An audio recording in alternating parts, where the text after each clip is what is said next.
আজকে এই গাছটা কাটবো। চলে যা এখান থেকে, গুলি মেরে দিব। আরে বাবা, এটা কেমন গাছ?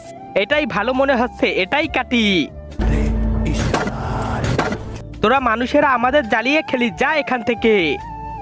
যেভাবে হোক আমাকে একটা গাছ কাটতেই হবে, না হলে আমার পরিবার না খেয়ে মরে যাবে।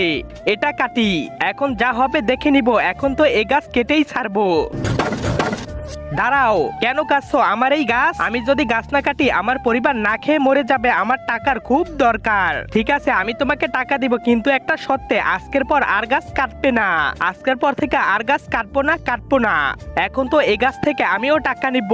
হে গাছ, আমাকেও টাকা দাও, তা না হলে তোকে কেটে ফেলবো। তোমাদের মানুষের লোভ বেড়ে গেছে। হে গাছের রাজা, আমাকে সাহায্য করো। তার আগে তুমি যদি ইন্ডিয়ান হও তাহলে লাইক করো, আর যদি বাংলাদেশি হও তাহলে লাইক সাবস্ক্রাইব দুইটাই করো, আর কমেন্টে তুমি যে দেশে সে দেশের পতাকাটা দিয়ে যাও। আমি তো